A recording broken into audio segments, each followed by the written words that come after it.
Hello. Yes, good afternoon friends. Good afternoon friends. कैसे हैं आप लोग? बढ़िया, फर्स्ट क्लास। कैसी है बाहर धूप, कैसी है क्या? अभी तो अप्रैल का सेकंड हाफ ही स्टार्ट हुआ है। अभी तो मई का फर्स्ट हाफ आएगा, फिर मई का सेकंड हाफ आएगा, फिर जून का फर्स्ट हाफ आएगा, फिर थोड़ी सी वर्षा होगी, फिर जून का सेकंड हाफ होगा, फिर जुलाई के फर्स्ट वीक में आप लोगों को हम कैंप में लेके जाएंगे। पचमढ़ी का हम लोग ने सब प्लान कर लिया है। Dates are decided. Venue is locked. Venue तो वैसे भी लॉक्ड था, लेकिन उसका announcement by the way 21st को होने वाला है। 21st को मंडे है। मंडे के दिन, मतलब मैं थोड़ा सा एंटिसिपेशन बना बिल्डअप करना पड़ता है ना, तो इसलिए हम पहले सोच रहे थे आज ही अनाउंसमेंट कर देंगे, लेकिन सोचे नहीं, आज सिर्फ ऐसा बताएंगे अनाउंसमेंट कमिंग सून, फिर अनाउंसमेंट होगा, है ना, फिर आपको मैसेज आएगा। So that over the weekend you can communicate to your parents, क्योंकि ऐसा है कि बेटा मतलब एक लिमिट तक के ही हम लोग लोगों को हैंडल कर पाएंगे, वो भी आपके एज ग्रुप के बच्चे। बच्चे नहीं बोलना चाहिए, आप लोग, मतलब इतने सारे यंगस्टर्स को लेकर जाना और सही सलामत वापस लेकर आना बिना कोई कांड किए, तो हमारी भी तो बहुत बड़ी जिम्मेदारी है ना। सो इसीलिए हम लोग आप लोगों को एक लिमिट तक के लेकर जा पाएंगे। और पिछली बार तो 12th सीबीएसई में स्टूडेंट्स आपके बैच से कम ही थे, फिर भी we got a very good number of registrations and we are sure कि इस बार भी आप लोग बहुत खुशी खुशी चलोगे चलोगे ना। हाँ, क्योंकि हम लोग तो वो जो वहाँ पर जो लोकेशन से वहाँ पर बहुत बार जा चुके हैं ऑलरेडी, लेकिन ऐसा मन नहीं भरता है कि ठीक है हो गया, क्योंकि इट्स लाइक कि मुझे आप जिंदगी भर भी वो लोकेशंस पे रख दोगे, I will be very happy. So इतनी सुंदर लोकेशन है। So we will announce everything on 21st। आपको पचमढ़ी के बारे में बताएंगे, पूरा अपना प्लान कैसा है वो बताएंगे। But in the mean while आप अपने पेरेंट्स को कन्विंस करके रख लो। जो भी फीस है it will be a paid thing, free में नहीं है। तो जो भी फीस रहेगी वो भी कम्युनिकेट कर देंगे एंड आपको एक टाइम देंगे जब तक कि आप बुकिंग करोगे, सो दैट मई मंथ की फर्स्ट वीक में जैसे ही स्लॉट खुलता है तो वैसे ही हम लोग टिकट बुक कर देंगे, क्योंकि अभी 60 डेज नोटिस पे स्लॉट खुलता है ना। ट्रेन ट्रेन का हम लोग ट्रेन से जाते हैं, आप लोगों को बाय द वे बता दो। 2 साल पहले हम लोग एक बार बस से गए थे। जाते वक्त 2 बार पंचर हुई, आते वक्त एक बार पंचर हुई, और फिर हमने डिसाइड कर लिया कि बस से नहीं, और उसमें कॉस्ट भी बहुत ज़्यादा पड़ा था टोटल स्टूडेंट्स को भी। सो देन उसके बाद हमने पैटर्न चेंज किया। सो ऐसा है, बहुत मज़ा आएगा। मतलब आप लोग हमारे ऊपर छोड़ दो कि जैसे क्लास में हम लोग सब चीज़ें प्रोफेशनली करवाते हैं, वहाँ पर इंजॉयमेंट भी पूरा प्रोफेशनली करवाएंगे आप। ओके, कोई प्रॉब्लम नहीं। सो वो 21st को अनाउंसमेंट होगा। वैसे तो हम लोग ये सब बातें करते रहते, तो वही पेज पे इतने दिन से है ना, वही long term borrowings, deferred tax, liabilities. पिछली क्लास में जाते जाते मैंने ये आपको बता दिया था क्या, trade payables. Trade pebbles actually should be mainly it is a part of current liabilities, but इसको हम लोग लॉन्ग टर्म लाइबिलिटीज में क्लासीफाई करते हैं। अगर करंट लाइबिलिटी में क्लासीफाई नहीं हो रहा है तो वो कब होता है, अगर expected payment period operating cycle या 12 months whichever is higher से भी ज्यादा है तो आता है। एंड अदर्स में ये समझ गया था, premium on redemption of debentures and premium on redemption of preferentials. तो ये दोनों के रिडेम्पशन का जो प्रीमियम है ये पहले से डिसाइडेड रहता है। तो अगर उसका रिडेम्पशन कुछ समय के बाद आने वाला है आफ्टर द ऑपरेटिंग साइकिल और 12 मंथ पीरियड, तो हम लोग उसके प्रीमियम को अभी से लाइबिलिटी बोल के रिकॉर्ड कर लेते हैं। वो हमारे लिए लॉस है, डबल एंट्री करते loss account debit and premium payable account credit. Actually it is premium payable. ये सारी चीजें पेएबल है इस पेज पे जितनी दिख रही है, isn't it, because this is all under the head of liabilities. Liabilities मतलब ही पेएबल होता है। सो उसको हम लोग अभी से पहले से रिकॉर्ड करके यहां पर उसको सिर्फ क्लासीफाई करते हैं। यहां तक समझा है आपको? अब नॉन करंट और करंट में इधर लॉन्ग टर्म बोरोइंग्स है, उधर क्या है, इधर लॉन्ग टर्म बोरोइंग्स है, उधर क्या है, शॉर्ट टर्म बोरोइंग्स। इधर डिफर्ड टैक्स लाइबिलिटीज नेट है, उधर नहीं है, उधर नहीं है, वो नॉन करंट एसेट्स में है। डिफर्ड टैक्स एसेट्स लाइबिलिटीज में कैसे रहेगा बेटा, मैं इसको कंपेयर कर रहा हूं करंट लाइबिलिटी के साथ में, ठीक है।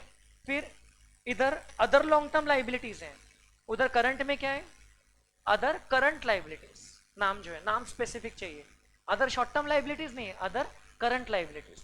इधर लॉन्ग टर्म प्रोविजन है, उधर क्या है, शॉर्ट टर्म प्रोविजन। तो उधर तो ये फर्स्ट वाला, थर्ड वाला एंड फोर्थ वाला, इसका तो करस्पॉन्डिंग मिल गया अपने को, एक मेजर हेडिंग, माइनर हेडिंग जो बोल रहे हैं।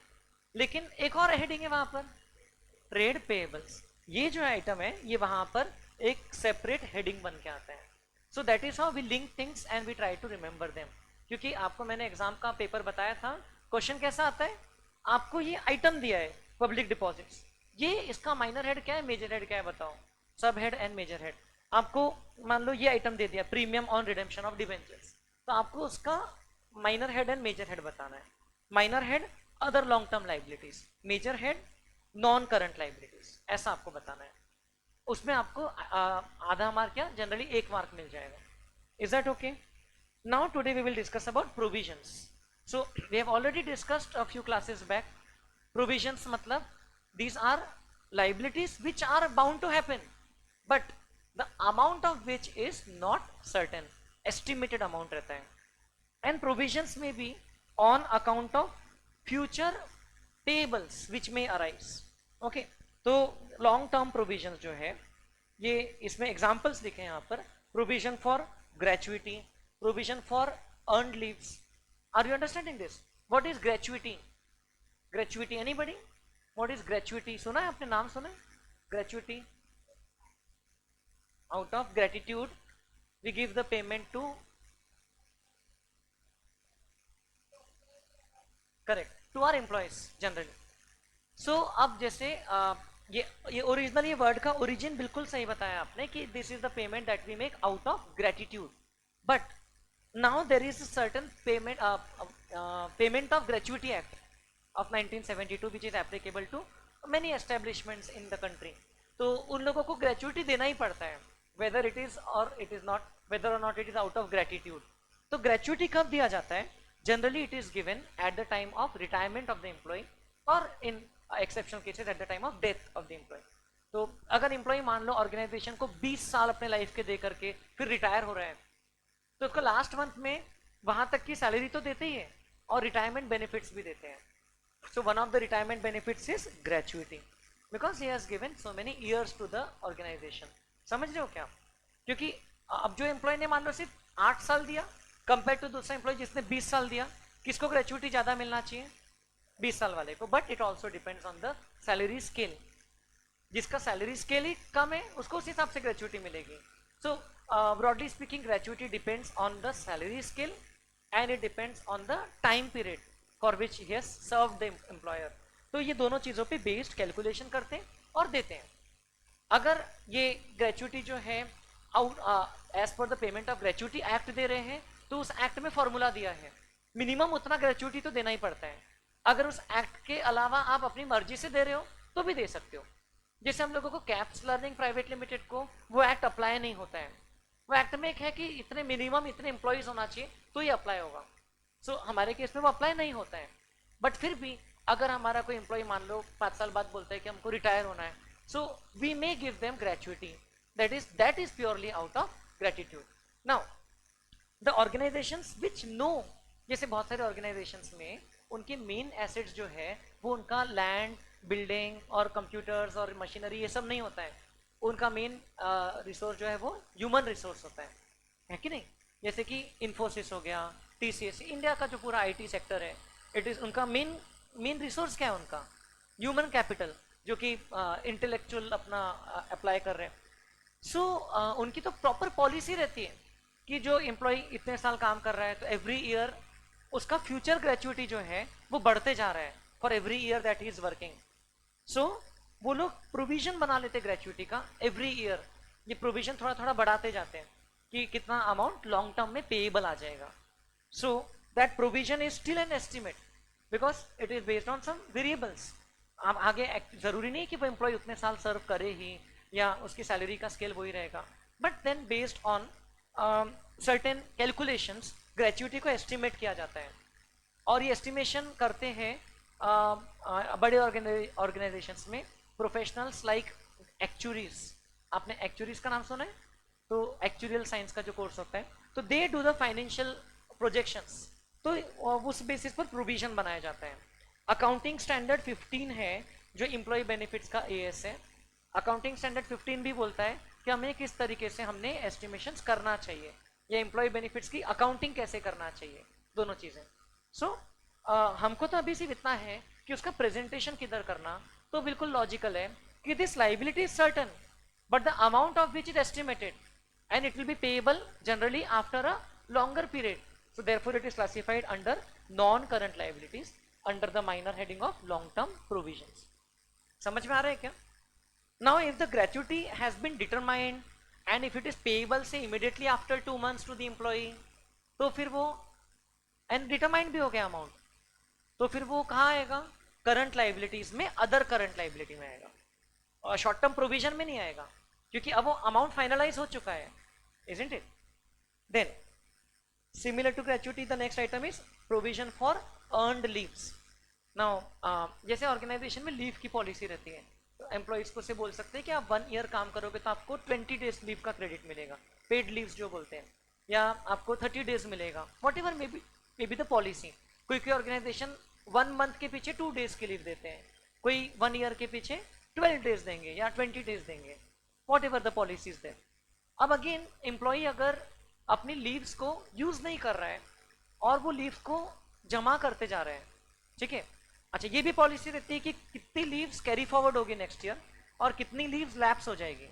ऐसा कोई यूनिफॉर्म पॉलिसी नहीं है जो पूरे इंडिया में हर ऑर्गेनाइजेशन पे अप्लाई होती है. जैसे हम लोग कैप्स में क्या करते हैं, हम लोग जैसे कैप्स का पॉलिसी बता रहा हूँ, एम्प्लॉयज को जितने भी लीव्स अलाउ किया हमने, तो अगर एम्प्लॉय ने उससे कम लीव्स लिया, सपोज हमने एम्प्लॉय को लीव्स अलाउ किया, I am not able to recollect exact कितना रहता है कैप्स में, 12 है कि 15 है कि 20 है, आई डोंट नो, लेकिन समझो 20 है, 20 लीव्स पर ईयर, और एम्प्लॉय ने समझो लीव्स लिया है सिर्फ 16, तो जो 4 लीव्स का इक्विवेलेंट उनका सैलरी रहता है. 4 लीव्स, ये तो डेज में हो गया ना, 4 डेज की लीव्स है, तो उसका इक्विवेलेंट हम लोग सैलरी कैलकुलेट करते हैं. अगर 30 दिन का सैलरी एम्प्लॉय का है मान लो 50,000 रुपए, या 30 दिन का 30,000 रुपए, तो 4 दिन का कितना, 4,000 रुपए, तो 4,000 रुपए हम उनको साल के एंड पे उनको दे देते हैं, उसको बोलते हैं लीव एनकैशमेंट. तो वो हमारा मैटर क्लोज हो गया. अब वो एम्प्लॉय नेक्स्ट ईयर ऑर्गेनाइजेशन छोड़ के भी जाता है तो और कुछ देना नहीं बचा है, कुछ पेंडिंग नहीं है. लेकिन कई सारे ऑर्गेनाइजेशंस क्या करते हैं कि एम्प्लॉयज का जो लीव बैलेंस है उसका ऐसा पेमेंट नहीं करते हैं, और एम्प्लॉयज भी कई बार ऑप्ट नहीं करते हैं लीव एनकैशमेंट के लिए. वो बोलते हैं कि ये लीव्स को हम लोग कैरी फॉरवर्ड करते जाएंगे, और जब हम रिटायर होंगे उस दिन जितनी लीव्स हमारी बचती है उतनी लीव्स का हम लोग पेमेंट ले लेंगे. तो क्योंकि उस दिन उनकी सैलरी स्केल भी जनरली हायर पे पहुंच चुकी रहेगी और उसके हिसाब से उनका एनकैशमेंट मिल जाएगा. So that is called as payment towards earned leaves which are not yet availed by the employees. तो उसको हम लोग कहाँ पर शो करते हैं, again under provisions. Why so, because again the amount is estimated, it may depend on future salary, the amount is not clear right now कि इस एम्प्लॉय को कितना देना है. लीव्स पता है उसकी अभी तक कितनी जमा हुई है, लेकिन वो लीव्स के अगेंस्ट में मॉनिटरी लाइबिलिटी कितनी आएगी वो हमको गारंटीड नहीं है. समझ रहे बेटा? Then provident fund. Provident fund क्या होता है, anybody? Provident fund, you should know these things. Finance की फील्ड में हो, वेल्थ में पहुंच गए हो, बिल्कुल आइडिया ही नहीं है, बताइए ना. तो हाँ,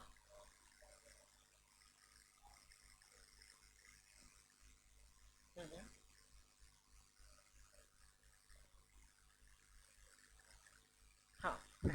सो प्रोविडेंट फंड जो है ये basically it is a social security measure. तो एम्प्लॉयज़ को फ्यूचर में जब रिटायर हो रहे हैं या फ्यूचर में उनको पैसों की बहुत ज़रूरत पड़ेगी एक साथ, तो उनका कुछ कुछ अमाउंट सेव होते रहेगा एंड सेव होकर के इन्वेस्ट करेगा एम्प्लॉयर उनके बिहाफ पे, उनका अकाउंट बना के. सो प्रोविडेंट फंड का जो अकाउंट रहता है उसमें एम्प्लॉय के अकाउंट में एम्प्लॉयर भी कंट्रीब्यूट करता है 12% जनरली, और एम्प्लॉय भी कंट्रीब्यूट करता है, एम्प्लॉय की सैलरी में से कुछ कंट्रीब्यूट हो जाता है. सो अगेन उसके लिए प्रोविडेंट फंड का एक्ट है, again employees provident fund and miscellaneous provisions act है. तो it is again govern by some law in India. तो प्रोविडेंट फंड के रिस्पेक्ट में भी कितना पेएबल फ्यूचर में आएगा ऑर्गेनाइजेशन को, तो उसको भी आप प्रोविजन में रख रहे हो. सो ये सारे सिमिलर नेचर के आइटम है. ऑल दीज तीनों जो हमने देखा, these are related to amount payable towards employees, okay, in the future, the exact value of which is not certain. समझ रहे क्या? तो ये तो सिर्फ एक एग्जाम्पल है, ये कोई कंप्लीट लिस्ट नहीं हुई, इलस्ट्रेटिव लिस्ट है कि लॉन्ग टर्म प्रोविजन में क्या आएगा. आपने तो देखा भी है बजाज ऑटो लिमिटेड का, हमने वो जो बैलेंस शीट देखा था कि जरूरी नहीं कि यहाँ पे जितने आइटम लिखे वो ही रहेंगे, उसकी लॉन्ग टर्म बोरिंग में और भी कोई आइटम रह सकता है ना, उसके अदर लॉन्ग टर्म लाइबिलिटीज में कोई आइटम आ सकता है. Then provision for warranties. Warranties तो पता होगा. वारंटी बताइए, कौन बताएगा? Any other student? Warranty, what is a warranty? अरे आप फोन खरीदते हो, कितने दिन की, कितने साल की वारंटी है? हाँ, तो क्या? जैसे मैंने आईफोन खरीदा और मान लो उसमें मुझे 2 ईयर की वारंटी मिल गई. तो अगर 2 ईयर्स तक के मेरे आईफोन को डैमेज हो जाता है तो वो, या जो भी उसमें अलाउड रहता है उस हिसाब से वो मुझे रिप्लेस करके दे देंगे या रिपेयर करके दे देंगे फ्री में, है ना, उसका चार्ज नहीं करेंगे. या हम कार खरीदते हैं तो उसमें वारंटी रहती है कि it will definitely give us the service as expected for a certain period. हम फ्रिज खरीदते हैं, टीवी खरीदते हैं, एसी खरीदते हैं, खासकर के चीज़ों में तो वारंटी रहती है ना. सो हम लोग कैब्स की सर्विसेज में कोई वारंटी नहीं देते हैं कि हमने आज पढ़ाया, बच्चा 2 दिन में भूल गया तो हमारी जिम्मेदारी नहीं है भाई, बैकअप वीडियो दे देते हैं हम. सो प्रोविजन फॉर वारंटीज जो है, इसमें क्या होता है कि ऑर्गेनाइजेशन को एक अंदाजा आता है कि उनको फ्यूचर में जो पहले वारंटीज दी गई है उसका फ्यूचर में कितना लाइबिलिटी आ सकता है. आ सकता है कि नहीं आ सकता है? तो जैसे कि मान लो आपने एप्पल से आपने एक फ़ोन खरीदा और अब उसके बाद उन्होंने अगले साल फ़ोन सेल नहीं किया, फिर भी उनकी लाइबिलिटीज आ सकती है पिछले साल जो बेचा था उसके अगेंस्ट में, है ना. जैसे मैंने ये मेरी ये इसकी जो पेंसिल आती है, तो अभी जब आपकी क्लासेस रिज्यूम हुई थी मार्च में, तो मैंने देखा तो मेरी पेंसिल वर्क ही नहीं कर रही थी.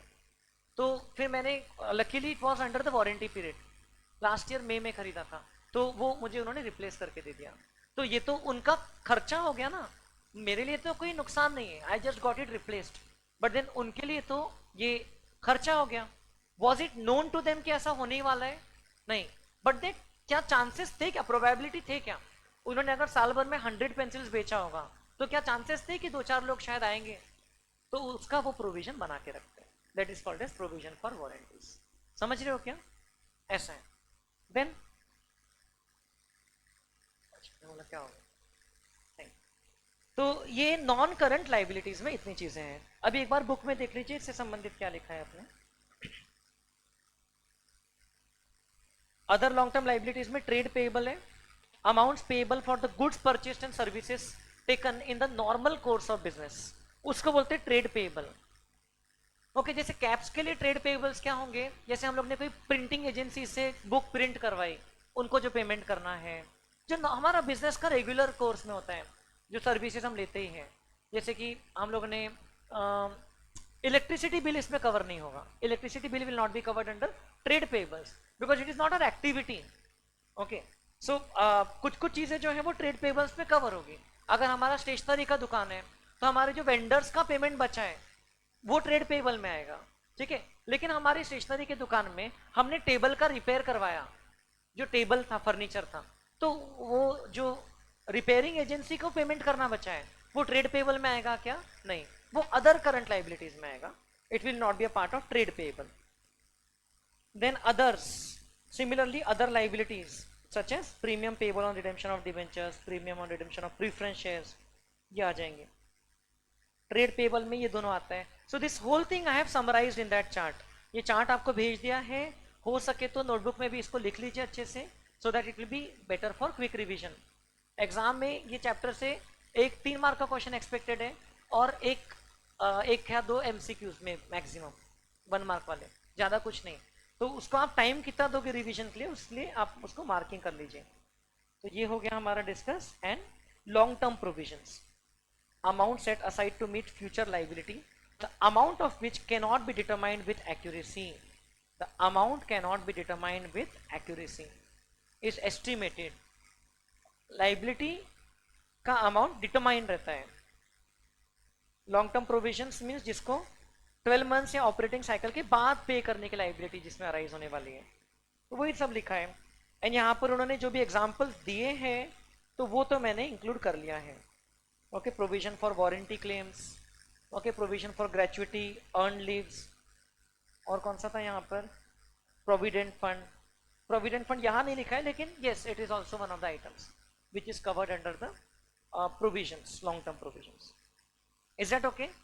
Now what happens is it makes my work easier for this part, current liabilities. अब आप सिर्फ इतना भी पढ़ोगे ना तो काफी हद तक के समझ चुके हो आप. So because we just understood the classification between current and non-current, and now we are seeing कि हमने ये भी देख लिया कि वहाँ लॉन्ग टर्म बोरोइंग था, यहाँ शॉर्ट टर्म बोरोइंग है, वहाँ अदर लॉन्ग टर्म लाइबिलिटीज थी, यहाँ अदर करंट लाइबिलिटीज है, वहाँ लॉन्ग टर्म प्रोविजंस था, यहाँ शॉर्ट टर्म प्रोविजन है, और वहाँ इसके अंदर में एक आइटम था ट्रेड पेबल, यहाँ एक अलग से आइटम. तो ये नाम याद रखने को तो दिक्कत नहीं जाना चाहिए. सो इसमें पहला आइटम दिया है शॉर्ट टर्म बोरोइंग्स. तो अगेन उसकी एक इलस्ट्रेटिव लिस्ट दी है. तो this is not the conclusive और एग्जॉस्टिव लिस्ट. ये शॉर्ट टर्म बोरोइंग्स तो लोन्स रिपेएबल ऑन डिमांड, ऐसी लोन जिसका कोई टर्म नहीं है डिसाइडेड, टेन्योर नहीं है, फिक्स्ड नहीं है, वो सामने वाला जब डिमांड करेगा तो हमको रिपे करना है. तो those loans are classifiable as current liabilities, because हमने करंट की क्लासिफिकेशन में पढ़ा था ऐसी ऑब्लिगेशन जिसमें हमारे पास कोई अनकंडीशनल राइट नहीं है to postpone the settlement for at least 12 months. तो अगर डिमांड पे रिपेमेंट करना है तो उसको तो कहाँ क्लासिफाई करना चाहिए? Under current liabilities. Bank overdraft और कैश क्रेडिट. बैंक ओवरड्राफ्ट के बारे में लास्ट ईयर थोड़ी बात किए थे जब बैंक रिकंसिलेशन स्टेटमेंट पढ़ रहे थे, है ना, जब हम लोग बैंक से एक्स्ट्रा पैसा विड्रॉ करते हैं, हमारा पैसा खत्म हो जाता है, फिर भी हम लोन की तरह बैंक से पैसा लेते हैं, but it is a short term loan which is supposed to be repaid in a short period. Bank OD facility होती है, कैश क्रेडिट होता है. So both of them are classified as short term borrowings and not under cash and cash equivalent. देखो bank balances हम लोग cash and cash equivalent में दिखाते हैं उधर एसेट्स में, करंट एसेट्स में, लेकिन ये बैंक का लोन वाला बैलेंस है. ये बैंक ओवरड्राफ्ट हमारा फेवरेबल बैलेंस नहीं है. हमारा पैसा बैंक के पास जमा है तो वो बैंक बैलेंस हो गया, वो किधर दिखेगा? करंट एसेट्स में जनरली. लेकिन यहाँ पर हमने बैंक से लोन लिया है और ये लोन लॉन्ग टर्म नेचर का नहीं है, तो इसलिए दिख रहा है कहाँ पर? करंट लाइबिलिटीज में short term borrowing. Then loan from other parties which are repayable within 12 months और ऑपरेटिंग साइकिल पीरियड, है ना, गोज विदाउट सेइंग. डिपॉजिट्स में सभी के लिए ये बात कॉमन है क्योंकि करंट है, which are repayable within the 12 month period. Other loans and advances, इधर भी था अदर लोन्स एंड एडवांसेस, तो दोनों का तो depending on period. And this one we have discussed earlier, current maturities of long term debt नहीं, long term debt. तो क्या होता है इसमें कि कोई डेट तो लॉन्ग टर्म थी लेकिन अभी उसकी मैच्योरिटी पीरियड कमिंग 12 मंथ से ऑपरेटिंग साइकिल में आने वाली है, तो अब उतना पोर्शन जो पेएबल है इमीडिएट नियर फ्यूचर में, उसको हम लोग इसमें क्लासिफाई करते हैं as a part of short term borrowings. Is that okay? Then trade payables, तो ये हमने चर्चा किया. It include sundry creditors and bills payable. Bills payable are the instrument that we have accepted in favour of other party, promising them that we will be paying this much amount after a certain period. So that is bills payable. ये negotiable instrument act के through govern होता है और ये बहुत पुराना act है, I think 19th century का एक्ट है, 1881 का एक्ट है, नेगोशिएबल इंस्ट्रूमेंट एक्ट. आप लोगों के फाउंडेशन में है, सीए फाउंडेशन में पढ़ना शुरू कर दिए क्या? नहीं, बहुत बहुत भारी एक्ट है भाई, नेगोशिएबल इंस्ट्रूमेंट एक्ट गवर्न करता है. आपने थोड़ा बहुत इसके बारे में सीए वालों ने इसमें पढ़ा है, इसमें अकाउंट्स में इसकी पूरी अकाउंटिंग ही पढ़ा है, थोड़ा बहुत का बहुत बहुत पढ़ लिया. So bills payable, so bills payable is a liability, okay, an instrument that we have accepted.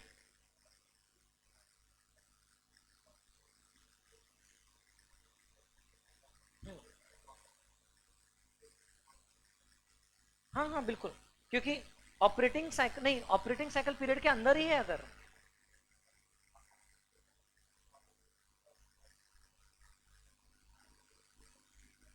नहीं तो फिर तो ऑपरेटिंग साइकिल पीरियड भी बढ़ जाएगा ना, ऑपरेटिंग साइकिल पीरियड भी तो बढ़ जाएगा, क्योंकि इसका मतलब आपको भी तो पेमेंट्स बाद में मिल रही है ना इन दैट केस.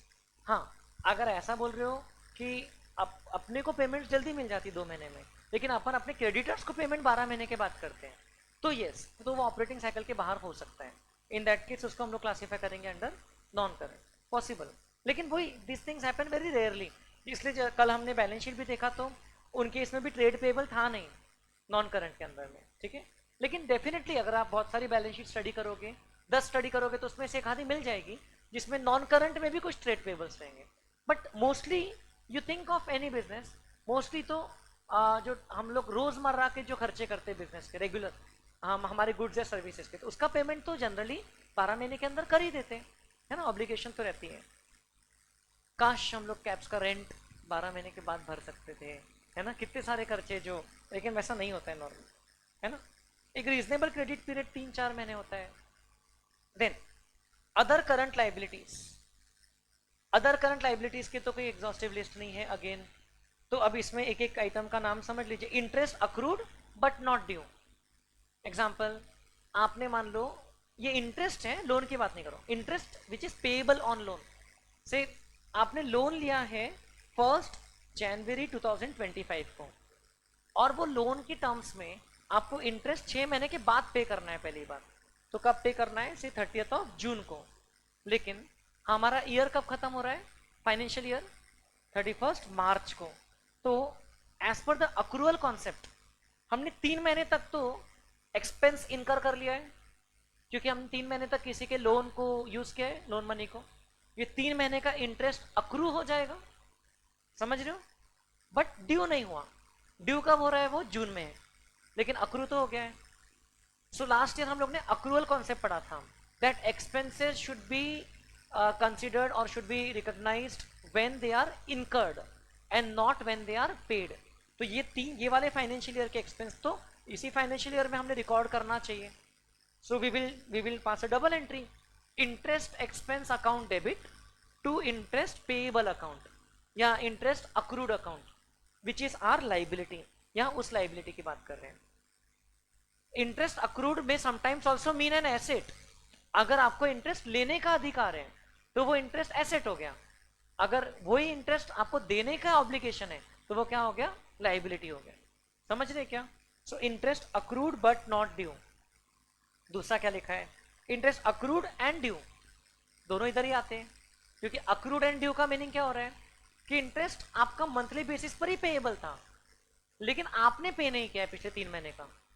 अक्रू भी हो चुका है, ड्यू भी हो चुका है, लेकिन as on the balance sheet date it is still payable, तो वो अभी भी तो करंट लाइबिलिटी है ना, तो it is also going to be classified as other current liability.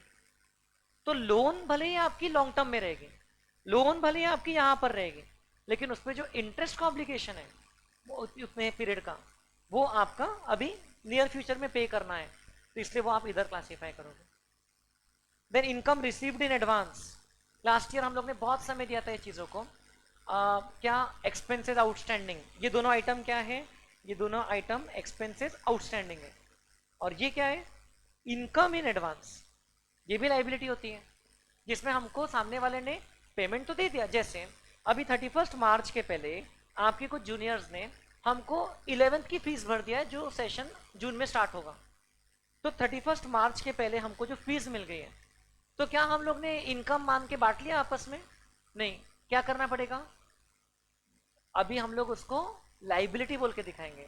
31 मार्च की बैलेंस शीट में वो हमारे लिए लाइबिलिटी है। किस नेचर की लाइबिलिटी है, करंट। वाई करंट, क्योंकि उसके अगेंस्ट में सर्विसेज हमको अब 12 महीने के अंदर ही प्रोवाइड करना है, so it will be classified as income received in advance. Okay, and then उसको हम लोग बैलेंस शीट में कैरी फॉरवर्ड करेंगे। नेक्स्ट ईयर जब सर्विसेज प्रोवाइड करेंगे तब हम लोग उसको एडजस्ट करेंगे, किसके साथ में, तब हम लोग करेंगे, ये अकाउंट में क्रेडिट बैलेंस पड़ा रहेगा क्योंकि लाइबिलिटी थी, तो हम लोग वो अकाउंट को डेबिट करके एक्चुअल फीस अकाउंट में ट्रांसफर करेंगे। इजंट इट, ऐसे कुछ बात हुई है क्या लास्ट ईयर। हाँ, then unpaid dividend, the name itself is clear.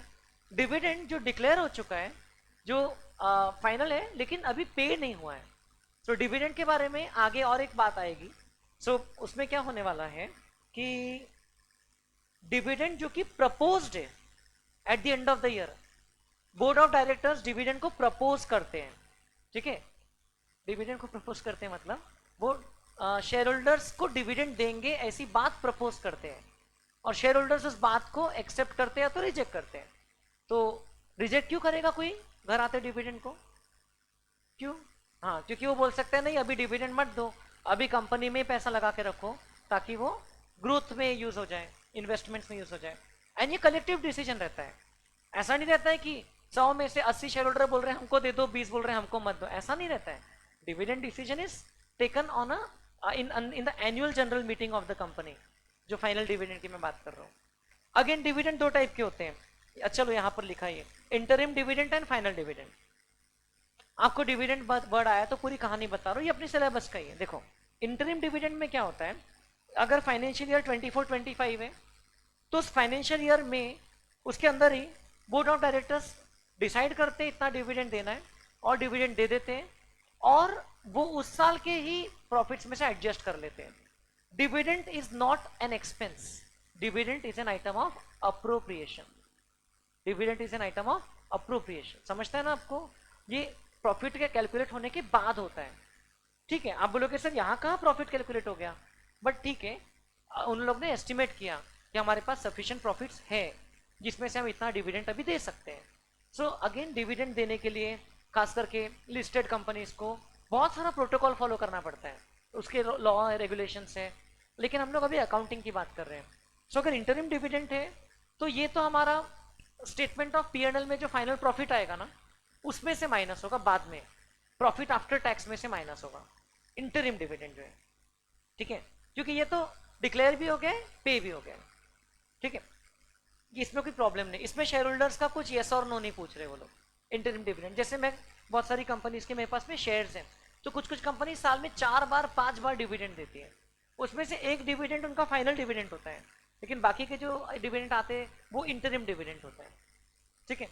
अब 31 मार्च को ये लोग डिसाइड करते, not necessary on 31 March, books of account final करने के बाद भी ये लोग डिसाइड कर सकते हैं कि कितना डिविडेंड प्रपोज करना है, and that is the final dividend based on the profits for the year, ठीक है। ये जो फाइनल डिविडेंड है ये प्रपोज करते हैं, this has to be approved in the AGM। अब एनुअल जनरल मीटिंग जिसमें ये बुक्स ऑफ अकाउंट वगैरह ओके किया जाता है, तो ये कब होती है AGM? ये होती है ईयर के बाद में, ठीक है, जनरली जुलाई अगस्त सितंबर मंथ्स में होती है बड़ी बड़ी कंपनीज की AGM। तो फाइनल डिविडेंड यहाँ पर तो सिर्फ प्रपोज किया है, क्या वो अभी लाइबिलिटी बन चुकी है? क्या फाइनल डिविडेंड लाइबिलिटी बन चुकी है क्या कंपनी की? नहीं, अभी वो पेएबल नहीं हुआ है, अभी तक वो अप्रूव ही नहीं हुआ है। तो it is approved when it is approved in the next financial year, so therefore it actually becomes the liability of the next financial year. समझ रहे हो क्या?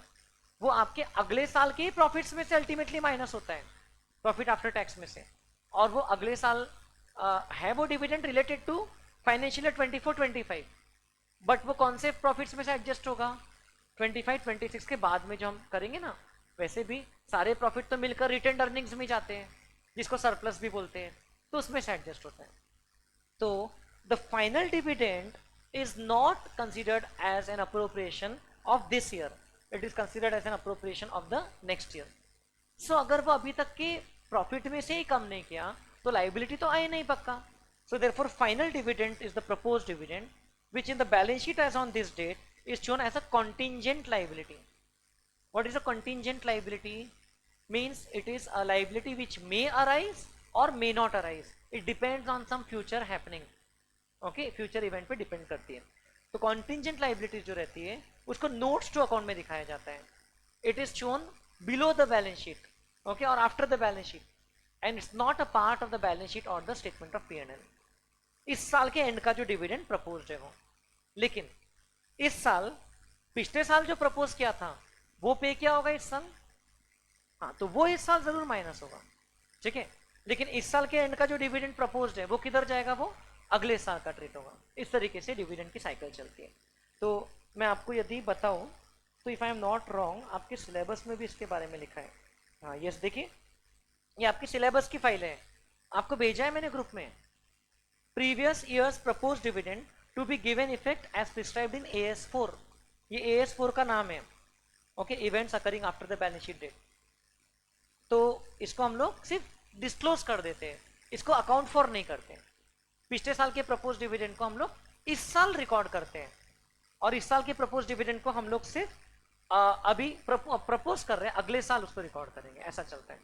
Current years propose dividend will be accounted for in the next year after it is declared by the share holders. तो ये board भी clarify करता है कि ऐसा ही ट्रीट करना है, so there should be no confusion, and the same thing will be applicable actually in the cash flow statement chapter, okay, जो कैश फ्लो स्टेटमेंट है उसके लिए उन लोग ने नोट दिया सिलेबस में, तो तब भी हम लोग ये चीज़ का ध्यान रखेंगे। ओके, मैं आपको तब वापस से रिवाइज करवा दूंगा, लेकिन अभी प्रेजेंटेशन की बात करें तो propose dividend of this year किधर दिखता है हमारी बैलेंस शीट में? बैलेंस शीट में दिखता ही नहीं, किधर दिखता है? Notes to account as a contingent liability. Contingent means which is dependent on certain contingency, means something which may happen or may not happen. जैसे our class, whether we will keep a class on Sunday or not is contingent based on completion of syllabus. समझ रहे हो? Syllabus अगर ठीक ठाक चल रहा है तो we will not keep, syllabus अगर ठीक ठाक नहीं चल रहा है तो we may keep. ओके, अभी तो कोई ऐसा प्लान नहीं, चिंता मत करो. Then interim dividend.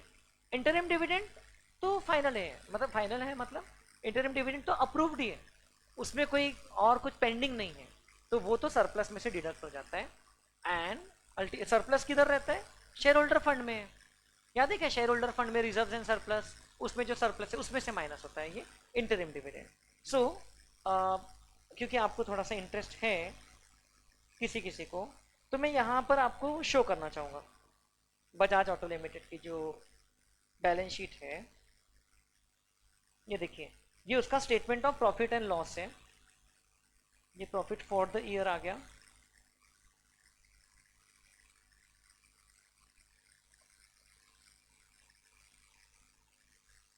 हमको सरप्लस का स्टेटमेंट देखना पड़ेगा.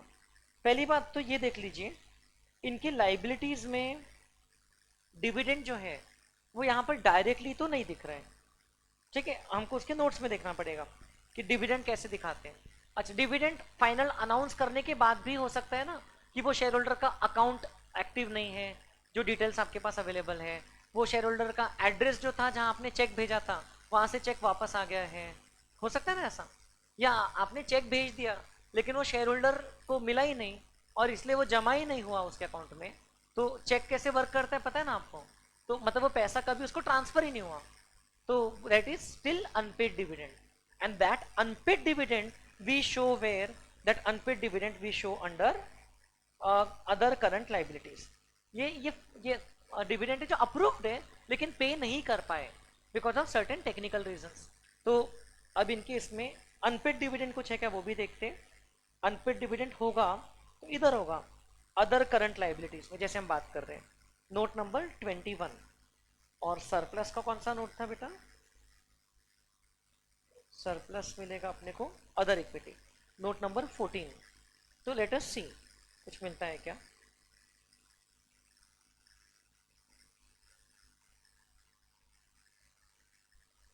ये other equity reserves and surplus, ये रहा. ये देखिए फाइनल डिविडेंड. हाँ, रिटेन्ड अर्निंग्स है. ये दो अलग अलग कॉलम्स हैं. एक है financial year ending on 31 March 2023, means 2022-23 है. तो 2022-23 में जो अमाउंट माइनस हुए ना फाइनल डिविडेंड का, वो फॉर द ईयर एंडेड 31 मार्च 22 है ये वाला आइटम. ठीक है, और जो ये वाला है ये इससे संबंधित है. The company has kept both the amount same. वो तो कंपनी की पॉलिसी पे कि कितना उनको डिविडेंड रखना है. Ultimately it is approve by the share holders. Amount अलग अलग भी हो सकते हैं, बट यहाँ पर देखिए 2023 का डिविडेंड नहीं है. बैलेंस शीट तो 2023 की थी, बट डिविडेंड कौन सा है? 2022 का है. 22 वाला डिविडेंड पहले कॉलम से रिलेटेड है एंड जो 21 लिखा है वो दूसरे कॉलम से रिलेटेड है. That is how you have to understand. Okay, ये बारीकी से अपनी अंडरस्टैंडिंग डेवलप होना चाहिए. अब ये डिविडेंड देखो कहाँ से माइनस हुआ, देखिए रिटेन्ड अर्निंग्स में से माइनस हुआ as an item of appropriation. यही से जनरल रिजर्व में भी कुछ पैसा अमाउंट जाता है, यही से शेयर बायबैक वगैरह के लिए भी पैसा जा रहा है ना. यही से कैपिटल रिडेम्पशन रिजर्व के लिए भी कुछ अमाउंट ट्रांसफर हुआ और यही से डिविडेंड का भी डेबिट हुआ. It's an item of appropriation. हमारे नेट प्रॉफिट के बाद का आइटम है. देखो नेट प्रॉफिट तो इधर आके जुड़ गया था ओपनिंग बैलेंस में, और फिर उसमें से ये अप्रोप्रिएशन जो है ये माइनस हुआ. तो यहां तक समझा आपको? ये फाइनल डिविडेंड है और इसका मतलब इस केस में इनका कोई इंटरिम डिविडेंड है ही नहीं. ये कंपनी का इंटरिम डिविडेंड कुछ है ही नहीं. रहता था तो हमको यहाँ पर माइनस होकर दिखता था, लेस में दिखता था, less interim dividend for year ending 31 March 23. Okay, वो दिखता था लेकिन वो कुछ है ही नहीं. सो शायद ये कंपनी की पॉलिसी नहीं है बार बार डिविडेंड देने की. कुछ कुछ कंपनी है जो बार बार डिविडेंड देती है, साल में 3-4 बार देती है, समझ रहे हो. वैसे उसकी बैलेंस शीट देखोगे तो मिल जाएगा. और क्या था? Note number 21 other current liabilities. इसमें इन्होंने अदर पेएबल्स करके दिखा दिया। डिविडेंड पेएबल तो कहीं दिख नहीं रहा है, लेकिन अदर पेएबल्स करके लिखा है। सो वी डोंट नो इनके अदर करंट लाइबिलिटीज में क्या क्या है। देखिए, एन्युटी पेएबल टू वीआरएस और वेलफेयर स्कीम ऑप्टीज, मतलब ये इनके एम्प्लॉयज को इनको करंट मतलब इमीडिएट फ्यूचर में देना है। 0.06 करोड़ मतलब 6 लाख रुपए कुछ होता है। एडवांस रिसीव फ्रॉम कस्टमर्स, मतलब कि इसके बदले में कस्टमर्स को सर्विसेज या गुड्स देना बचा है। जैसे बजाज ऑटो लिमिटेड है ये, तो हो सकता है ना किसी ने पेमेंट कर दिया है 30 मार्च को, गाड़ी बुक कर लिया है, गाड़ी की डिलीवरी उसको देने वाले हैं वो लोग 10 अप्रैल को, तो सेल्स कब रिकॉर्ड करेंगे, सेल्स रेवेन्यू कब होगा कंपनी का, 10 अप्रैल को अगले साल, लेकिन एडवांस तो अभी मिल गया। तो यही जो मैं आपको बोल रहा था, इनकम रिसीव्ड इन एडवांस, ये उस नेचर का है, इसलिए वो अदर करंट लाइबिलिटीज में है। Then taxes and duties payable, ये देखो इधर भी लिखा था, है ना, यहाँ पर वो नाम से डायरेक्टली नहीं है। Any other outstanding payments, provident fund liabilities, ESI liabilities. अब आप बोलोगे सर प्रोविडेंट फंड तो हमको उधर भी दिखा था लॉन्ग टर्म प्रोविजन में, इधर भी दिख रहा है, तो क्या फर्क है, कब इधर दिखेगा कब उधर दिखेगा। अगर वो डिटरमाइन हो चुका है और पे करना है आपको अगले 1-2 महीने के अंदर, तो आप इधर दिखाओगे एज अ लाइबिलिटी।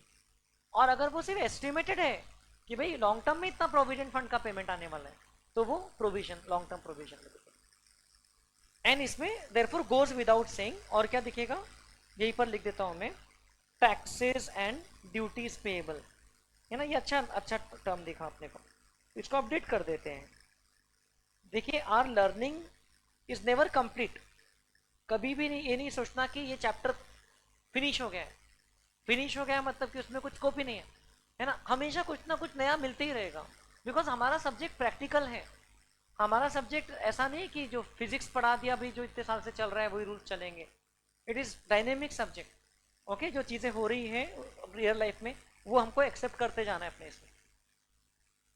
सो ये अदर पेएबल्स में होगा शायद, अगर कुछ डिविडेंड उनका पेएबल बचा होगा तो, क्योंकि उसके अलावा तो हाँ ये रहा unclaim dividend, other financial liabilities में बेटा इनके, उनके करंट लाइबिलिटीज में एक अदर फाइनेंशियल लाइबिलिटी करके हेड है, उसमें उन लोग ने शो किया है अनक्लेम डिविडेंड्स। अनक्लेम डिविडेंड्स समझ रहे क्या, तो ये अनपेड डिविडेंड्स हो गया जिसका कोई मिला नहीं हकदार। कभी कभार होता है ना कि जो पर्सन के पास शेयर्स थे वो पर्सन की डेथ हो गई और उसका अकाउंट फ्रीज हो गया, है ना, after certain number of years, कोई ऑपरेट ही नहीं कर रहा है, बट उसके पास बजाज ऑटो लिमिटेड के शेयर्स हैं, तो वो डिविडेंड तो देना चाहती है कंपनी, लेकिन वो अकाउंट में पैसा आएगा नहीं, सो वो कंपनी के पास पड़ा रहता है। उसको फिर कंपनीज एक्ट के हिसाब से वो सब आपको लॉ में, मतलब कंपनी लॉ पढ़ोगे तो समझेगा, कंपनी को कुछ साल तक के रिमाइंडर्स भेजना होता है, उसके बाद में कंपनी को वो अमाउंट एक अलग से इन्वेस्टर वेलफेयर फंड में डालना पड़ता है आफ्टर से 7 ईयर्स, ऐसा कुछ रहता है। तो बाकी भी यहाँ पर पेएबल्स उन्होंने लिखा है, these are the other financial liabilities which are payable.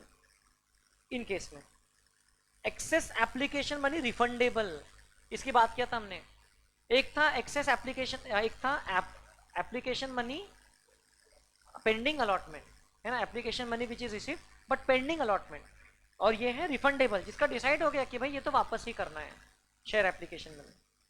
Unpaid mature deposits, अब डिपॉजिट्स हमारी लाइबिलिटीज में थी, देखो इधर इधर भी था और लॉन्ग टर्म में भी था, पब्लिक डिपॉजिट्स। अगर वो मैच्योर हो गया है और सामने वाला लेने को ही नहीं आ रहा है उसका पैसा, हमको भी नहीं मिल रहा है उसका एड्रेस वगैरह, तो वो अनपेड में पड़ा रहेगा, समझ लो। Again it will be govern by the company law, company वो पैसे को ऐसे ही डायरेक्टर्स के मजे के लिए यूज नहीं कर सकती, उसमें सिस्टम रहता है।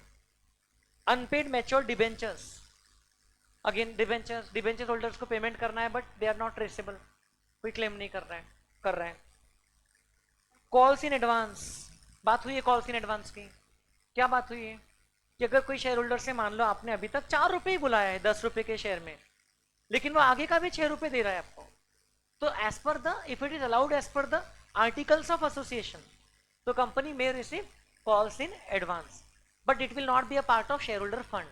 एक्स्ट्रा जो पैसा मिला वो तब तक कहां दिखेगा, under calls in advance will be shown under other current liabilities and other payables. इसकी तो कोई लिमिट नहीं है, इसमें तो कोई भी पेबल्स आ सकते हैं, जैसे कि आप यहां पर देख रहे हो इंप्लॉय बेनिफिट्स अदर पेबल्स, इन्होंने अदर पेबल्स लिखा ही है ना। Director remuneration and commission payable, note 39, क्योंकि उसमें डायरेक्टर रेम्यूनरेशन के बारे में और डिटेल में होगा, डायरेक्टर वाइज होगा, क्योंकि वो भी एक रिक्वायरमेंट होती है। ऐसे हम लोग जो पढ़ रहे हैं वो कोई भी एंगल से पूरा कॉम्प्रिहेंसिव स्टडी नहीं है। ओके, कंपनी फाइनेंशियल स्टेटमेंट्स का एक ओवरव्यू ही है बोल सकते हैं। ठीक है, हम लोग बहुत ज़्यादा डेप्थ में नहीं जा रहे, we are just seeing the main headings, main एक आइडिया लग रहा है अपने को। And the last thing here is short term provisions, provision for employee benefits. Now again, as we discussed, provision for gratuity, leave encashment etc. कुछ payments expected रह सकती है कि भाई 12 महीने या ऑपरेटिंग साइकिल के अंदर ही आ जाएगी। Again amount is still not certain, तो वो कहाँ दिखेगा? Provision for employee benefits under short term provision. Provision for tax, now tax payable and provision for tax are two different things. What is the difference? ये जो tax payable है ये इधर भी कुछ है, प्रोविजन फॉर टैक्स भी है। अमाउंट का एक्यूरेसी, अमाउंट का एस्टिमेशन यहाँ एस्टिमेटेड है, यहाँ नहीं पता एग्जैक्ट कितना लाइबिलिटी आएगा। ये वाला टैक्स डिटरमाइंड है, पता है कि इतनी लाइबिलिटी आ चुकी है, ये 20 अप्रैल तक के पे करना है, 31 मार्च के बाद ऐसा। एंड टैक्सेस में include income tax, GST, the corporation taxes है ना, म्यूनिसिपैलिटी के टैक्स वगैरह प्रॉपर्टी पे लगते हैं। It may be import duty, export duty, बहुत सारे टाइप के टैक्सेस हैं इंडिया में। जीएसटी आया तो उसके बाद बहुत सारे टैक्सेस खत्म हुए, लेकिन फिर भी बहुत सारे बचे हुए हैं। ठीक है, कुछ कुछ स्टेट्स में आप आईपीएल की टिकट खरीदते हो इंडिया में, तो उसमें एंटरटेनमेंट टैक्स लगता है स्टेट गवर्नमेंट का। ठीक है, मान लो 2000 की टिकट है, 2000 पे मान लो 10% का एंटरटेनमेंट टैक्स लगता है, फिर 2200 पे जीएसटी लगता है ऐसा। GST is applied on tax also, and the purpose of bringing GST was to remove this tax on tax, cascading effect। Word सुना है क्या आपने? कहाँ सुना है? बीएसटी में? अच्छा, जीएसटी तो अपन ने पढ़ा भी था लास्ट ईयर। अरे कैसी बात कर रहे हो? तो टैक्स ऑन टैक्स, लेकिन ऐसा होता है तो जीएसटी भी कोई बहुत एकदम क्लीन टैक्स ऐसा नहीं है, जो सोच के लाए थे एकदम वैसा नहीं है, जैसा दिखता वैसा होता नहीं। क्या बोलते मराठी में? जैसा दिखते तसा नसते। ठीक है ना? GST good and simple tax बोले थे मोदी जी ने 1 जुलाई 2017 की स्पीच में, अभी भी वो याद आता है। क्या गुड है और क्या सिंपल है बताइए जरा। But still better than the old earlier taxes, VAT, excise duty, service tax, CST, उसमें तो और बैंड बचती थी, है ना? तो ठीक है। And provisions for expenses, like at the end of the year they may make provisions for expenses which are incurred, but again the bills are yet to be received, amount नहीं पता exact कितना है, इसलिए ऊपर outstanding expenses इधर provisions है। as you now already understand the difference between liability and provision, but still provision are a subhead of overall bigger head of liabilities only। यहाँ तक समझा क्या आपको? so this is the classification of current liabilities। तो ये तो इनके बाद में दूसरी चीजें स्टार्ट हो गई। तो इनके केस में हमको शॉर्ट टर्म प्रोविजंस नहीं दिख रहे हैं। ठीक है, इनके केस में इनकी बैलेंस शीट में प्रोविजंस यहाँ पर दिख रहे हैं, ये सारे लॉन्ग टर्म प्रोविजंस हैं। ये नोट नंबर 16 है, लॉन्ग टर्म वाले हैं। देखो, provision for employee benefits, compensated absences, provision for compensated absences मतलब वही अर्न लीव्स यार, सीधा सीधा बोलो ना। Provision for welfare scheme, provision for warranties, ये नाम देखा ना हमने।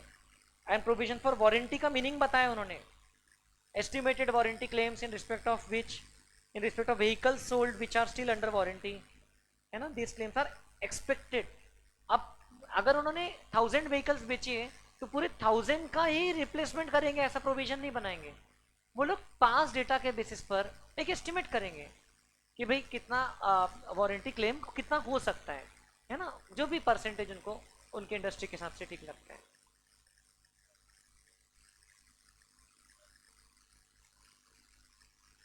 नहीं, it is provident for earn leaves, जो आपने जो एब्सेंस नहीं लिया, मतलब जो लीव नहीं लिया, उसका कॉम्पेंसेशन आपको दे रहे हैं।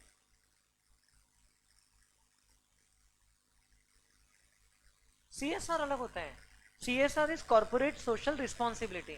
तो ये आप फ्यूचर ईयर का अभी से कैलकुलेट नहीं करते हो, क्योंकि सीएसआर तो आपको एवरी ईयर आपको एज पर कंपनी लॉ उतना अमाउंट खर्च करना है। So you will not record CSR in that way, जो फ्यूचर में मीट करना है, समझ लो।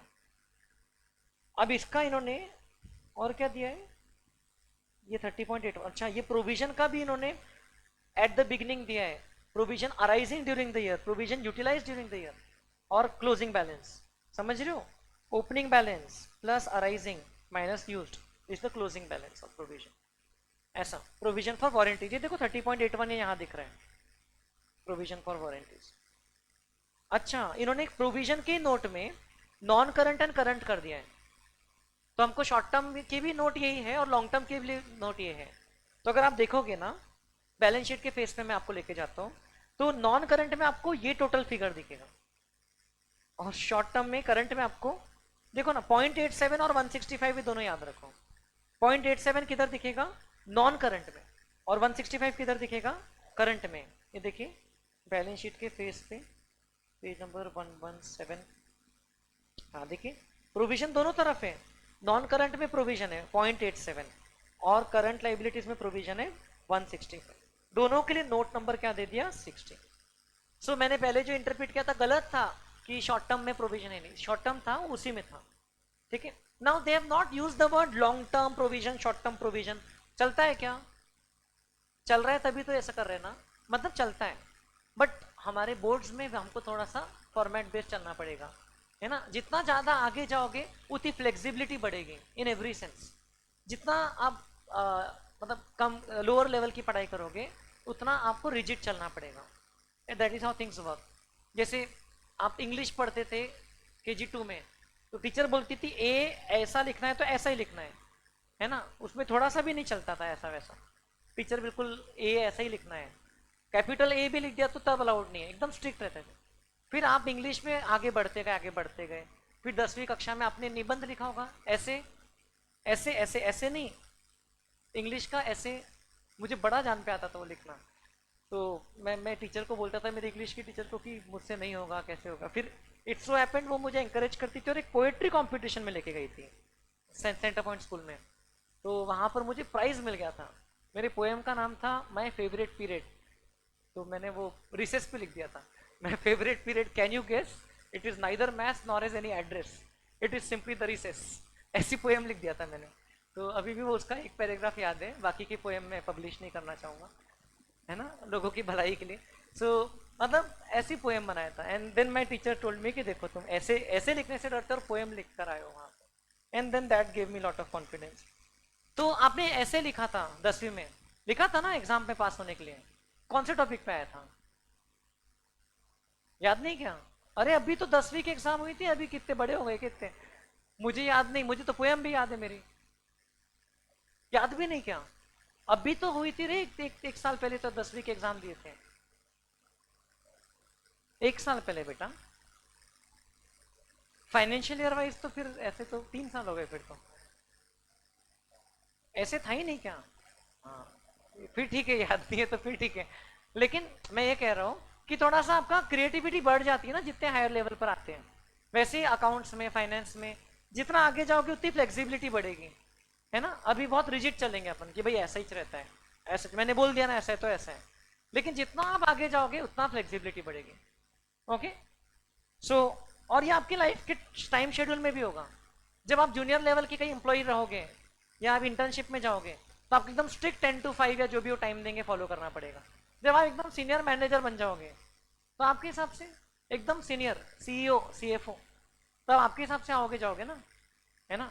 जैसे शर्मा सर हमको शेड्यूल बताते हैं कि भाई मेरे क्लास का ये शेड्यूल रहेगा, फिर हम वो लेकर बैठते हैं और हमारा शेड्यूल बनाते हैं, सही है कि नहीं, है ना। तो वो स्टेज पे पहुंचना है अपने को, शर्मा सर बोल दिया भाई, शर्मा सर पूरे साल का शेड्यूल बना के दे दिए, पता है आपको, पूरे साल का up till next year February March, कि ये मेरा शेड्यूल रहेगा, बोले मैं ये दिन इतने ये टाइम का क्लास लूंगा, ये वाला बैच, बस वो बेस बनाते हैं हम लोग और फिर हमारा शेड्यूल बनाते हैं। सो वो होना चाहिए। अब आप बोलोगे सर ये तो रिजिडिटी हो गई, अरे तो हमारे लिए रिजिडिटी हुई है, उनके लिए तो फ्लेक्सिबिलिटी है ना, तो वैसे मैं कह रहा हूँ आप पढ़ाई में भी फ्लेक्सिबिलिटी आपकी आएगी।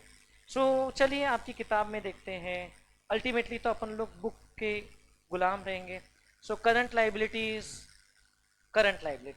शॉर्ट टर्म बोरिंग्स समझ में आ गया, current maturities of long term date, okay yes.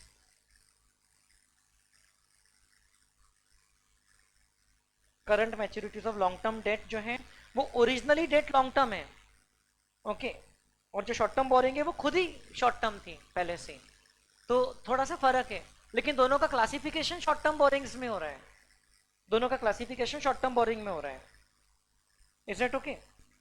Example लिखा है आपको कि अपन ने 5 लाख रुपए के डिबेंचर इशू किए थे 2023 में, जो कि 5 इक्वल ईयरली इंस्टॉलमेंट पे रिडीमेबल है। तो 31 मार्च 24 को जो बैलेंस शीट बनाएंगे उसमें से 5 लाख जो है, अच्छा, हमारा ईयरली इंस्टॉलमेंट कब से स्टार्ट होगा? 26 से स्टार्ट होगा।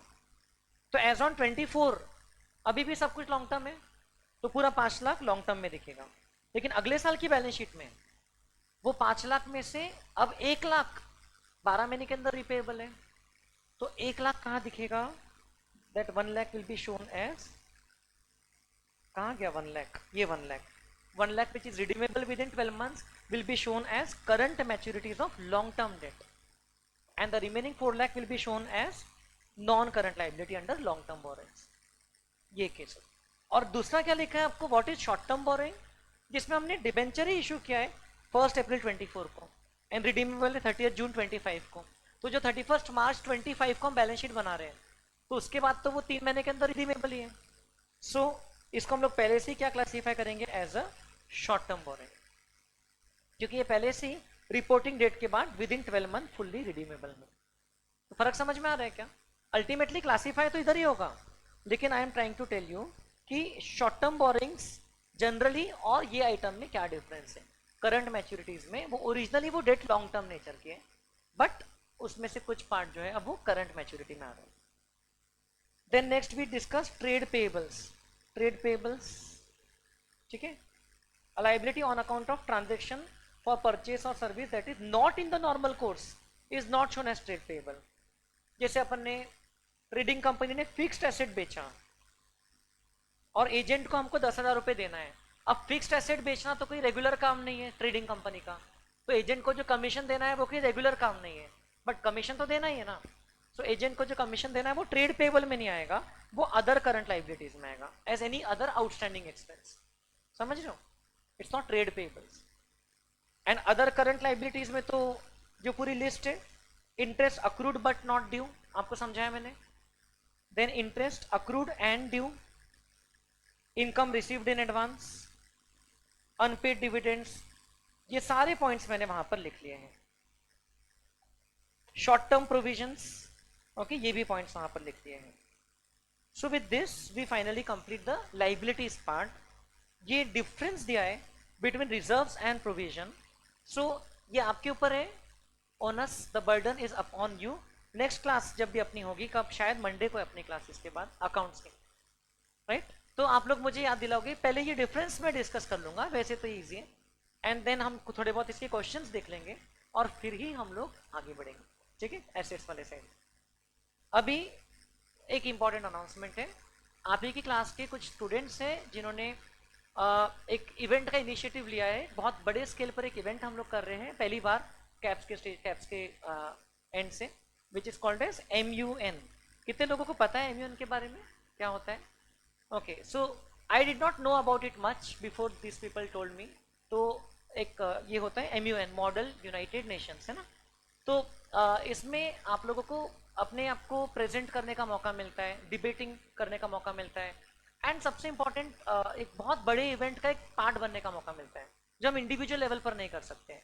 This things happen only at an organisational level. जो लोग ऑर्गेनाइज कर रहे हैं उनको तो बहुत कुछ और भी सीखने मिलने वाला है उनके लेवल पर। वो लोग को तो उसको बोलते हैं एंटरप्रेन्योरियल स्किल, कल जाके वो खुद का बिजनेस डाल सकते, इतनी चीजें सीख जाएंगे। लेकिन as a student I expect everybody amongst you should participate in this. इसकी डिटेल्स आगे आती जाएगी, ओके, एंड कॉन्टेक्ट पॉइंट्स भी आप लोगों को आपस में पता ही है आपके कौन कौन फ्रेंड्स हैं, लेकिन वो तो आगे बताएंगे कब कैसे रजिस्टर करना है, एंड उसका सारे formalities it's being worked out. लेकिन आपको इसलिए बताया जा रहा है क्योंकि आप लोगों से सबसे ज्यादा एक्सपेक्टेशन है that you will participate in the same, okay. कब होगा, क्या होगा, सब धीरे धीरे सस्पेंस ओपन होगा, कहाँ होगा, एवरीथिंग, लेकिन डू पार्टिसिपेट। फिलहाल के लिए यदि आप इंस्टाग्राम यूज करते हो तो इंस्टाग्राम पे पेज है, कौन सा पेज बनाया बेटा आपने? कैप्स मन, ऐसे नाम से पेज है, ओके। इसको सर्च करके फॉलो कर लीजिए और even I am excited to see what updates come. ठीक है, so this is not officially from CAPS, but this is their event in which CAPS is also involved. तो इसमें हमने CAPS मन इसका नाम रखा है, और इसमें CAPS के भी स्टूडेंट्स रहेंगे, बाहर के भी पार्टिसिपेंट्स रहेंगे. तो but you can participate as a volunteer in future. Organising में आप इनको हेल्प कर सकते हो आगे. ठीक है, Ayush is one of them, Sejal है, और बहुत सारे स्टूडेंट्स हैं. तो आप आपस में पूछ लो कि भाई if anybody is interested in volunteering और in learning about it, so you can definitely contact them. And किसी ने नहीं पार्टिसिपेट किया हो तो फिर तो करना ही चाहिए, और किसी ने किया है तो उसको बोलने की जरूरत ही नहीं है ना, वो तो करेगा ही. Is that okay? So do participate in this, बहुत मजेदार चीज रहेगी. चलिए, सो और जो ऑनलाइन में स्टूडेंट्स हैं, आप लोगों का कल से आपको मैसेज आ गया होगा, टीम्स ऐप में होने वाला है, तो पासवर्ड ले लेना. चलिए, थैंक यू.